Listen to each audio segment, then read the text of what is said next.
le fianga Faumuina tol tai David tua fatas mai ina ne fo e tai hao malo si fo Maria. Good morning, sir. So if woman we are Tavai, good afternoon Tavai, good afternoon Chani. So if woman we are Samoa lo watching Upele. Yeah, we are so on a lot from Lona Lewa. Also my former solo line and night I four we have tato we are manane as a four we are Manato man we are Tavai the second weekend. Manuia me umauso vi ile lo fo le tua second weekend e kan fa malos Tino, fa malos Tino. Ya wan tu fo e malo sil Tino ya tau fo nei mal Taimi fa longo ai e le au fa malo si fa le nganga ya malo si fo le nganga la kan pa le ngi me do Faumuina. Yeah, or Tino mal nganga atavai. Yes sir. Yes sir. Yes sir. Manuia malo weekend. Le me Tavai ko ikia o malai ya.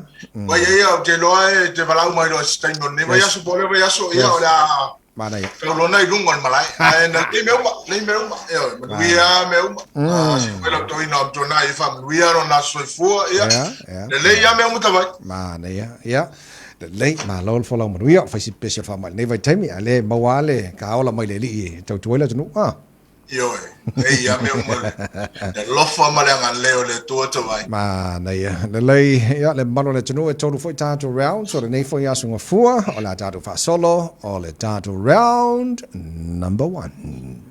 Yeah, ladies and gentlemen, we're fat to near now, Jenny. What the tower to penalty time some round 1. Last time long on hang up le fianga le star ya pito Samoa level no e whanau molongo ai foi le saunuanga matangu fia le sunga Mr. Speaker. Ia polo minister foi o tangata Pasifika. Le sunga ia Aupito, so William Sio. O le na wala wina e le whaipule o neanga, te nele o Priyanka. Ia na iai foi to tele o sunga i whawhenga inga i nei tongo o neanga. Mana ia le tele o mtaupuntal no il sunga ale minister o la wau whanau longo ele aso o le mea pito sili na taua i lau whanau ele aso o le whatawina o le health o le soifua maloloina Tavai right mana ya pe la le mea lea na whatau ele aso o le whatawina o le so fu maloloina i tonu o ekalesia i o community matula fa pena Tavai mana ya mana ya wa o me uma tatu faia a malosi Tino te lo fo ali le la von fai me uma ia menga manga il fata wo so fu maloloina tu langa le tu langa na Tavai ya war me ia tele time tato te ngā lulu e ai ia ele whai isi taimi e whanau isi taimi e whai ele work out leile aua le excuse ka ko fa pe pisi ka ke pisi uma ai tawa na reserve time fai fa malastino why pe o talana fa mai chani na ja o le health is what is what alele mo wale the wealth ko la fai ale le Tavai e mo ele fa ngale mo ala como fai be mo le ya le health ia te lo fo la fengo fie fo na sa ili le wealth hey ladies and gentlemen, we're now coming into round number 2. Eu faço nem já o anfosio, o penal tamzang lo all around. So the PPC le Omicron ali Okay, Tavai. Sorry. Okay, armelem kwa e fantan ka fiofi le Omicron le mele we Tavai.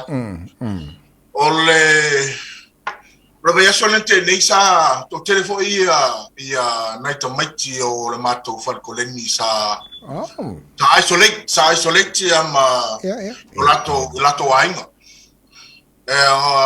ia mea maum show to luan fai ole Billy yai pe yai se mea mana mia ma jato tu ulum fai to pe ni enta mafa bon me va pena ia o to tele auto mighty ele mana no full fund o fa kwa O le okay logo ko fio mai ko lengi fa ko lengi ya ko mai mai ko matou ma to tele mana ko reflected say mo wale to test ma man we to test yang ko mai le ko lengi o le fai le mu mai vo ngai mo le ava no I have a rest mana le ngata le manolo ala fo wa ta fia mai le pipisia to fa mai mo isi o le o afia o le mana na isolate fo le ma o le la kui ol fal koring or ko ifan tanga ta vai ya wai sta mi pe o tu langa le e wai pe on tala ya ta mai tai fo mai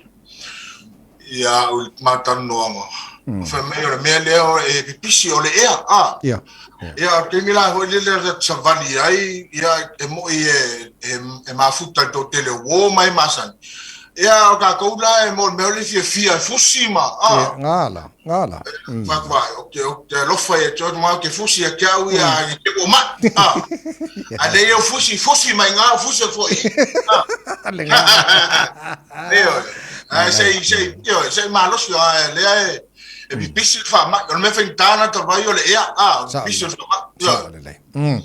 yo general fam na fo na mota to ai lo o positive lo test no fo le fale ta to lanta po la to fo yo le tono line isolate mo na yaso so lo fo le test wo negative fa ngo fo len ko mingo ka ko ma fai fa malastino ma san wa siliar pu lo le go to the hospital yes man fa manatu Lele wata omai ilita final round, ladies and gentlemen. We're now coming into our final round number 3.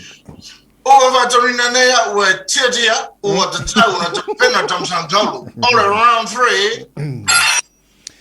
Lele telolo te mau tu sauningo sia tauso fesolai tingamala le foi fa malo si tato pa uma mas vo stina ma no falo pa pena vo Daphne ma ne ola walo lo to telem tata fa malo si le tulanga na e tawai sa mo le Taimi tano ai fo ma tina ya Daphne love you Daphne ma fanau tina tawala ia o Taimi la va yaso nei ara fa mautu mai le fo fanga le fo le legend ya tukamala ia wa fo ia on to Taimi mon to yaso vale sia kere le uso faita telena sa de faita tele tauna na te le tulanga sa yai maftanga ma ya lewa wa bara le tua ya der sunga ya tu mana ia no so fuanga fa penaka vai sa e kamia ima o ya brau no when your numbers up le ya wala masan fo le no atono sia tau sia fa sala nei ya ta wa ta me today you tomorrow le ya ala usul ka pese langa fai urka por kala ka pese fius ta ya fa malu rua fo le pa ia la tu no wa to te tanga traia ma sa ni ma to data no fo mai chole lo pese mata vai sole nga o fasi pese lo pese o ka ko ia follow the time the time follow the time I follow ile seleni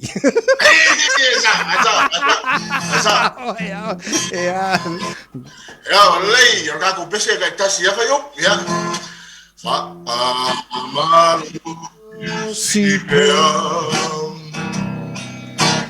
fa amalu si pea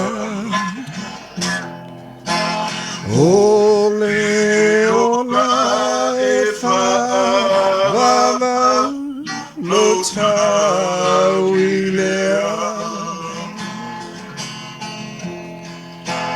fa amalu si pea fa amalu si pea ole ola e fa vava lo tawilea awe tafia